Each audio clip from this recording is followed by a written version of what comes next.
Le magazine a été en vente le vendredi matin. Le jeudi soir, il y a plein de gens qui ne l'ont pas lu, déjà, effectivement, qui ont eu des mots extrêmement durs, indignes, immondes, voilà, ce qui montre bien, et ce qui est, je pense, le indigne, principal c'était Christophe Barbier, par exemple. Ouais, le principal enseignement de l'histoire, c'est qu'en 2014, le fait de parler d'homosexualité, c'est quelque chose qui dérange et qui en tous les cas, non, ce qui dérange, c'est peut-être de révéler, de rendre public la vie privée. Oui, alors, si vous voulez, le principe... Qu'il soit homosexuel ou pas. Et ce qu'on dit depuis le début, c'est que...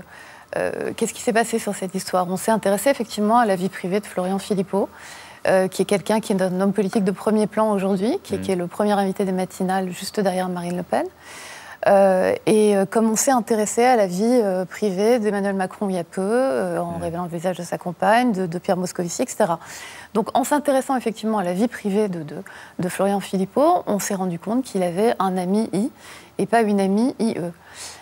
Partant de là, qu'est-ce qu'il fallait faire? Il y avait des rumeurs, il y avait des rumeurs qui circulaient, mais après, on a fait notre job, on a vérifié, voilà. Mais qu'est-ce que ça change au schmilblick, finalement? On s'en fiche de la vie privée. Non, mais qu'est-ce que ça change? Alors, ça, c'est un gros débat. Il se trouve qu'effectivement, la vie privée des hommes politiques, la pipelisation, c'est pas non plus Closer qui l'a inventé, mais il se trouve qu'effectivement, la vie privée des hommes politiques et des people, d'une façon générale, c'est quelque chose qui est quand même le terreau du magazine. On a le droit de pas adhérer, on a le droit de pas adhérer aux photos volées, aux photos non autorisées, etc. Effectivement. Bah, écoutez, mais en allant sur la vie privée de Florian Philippot, on a trouvé ça. Donc il fallait se taire, il fallait ne rien dire, il fallait, selon nous, le traiter comme on traiterait n'importe qui. Il fallait se taire. Voilà.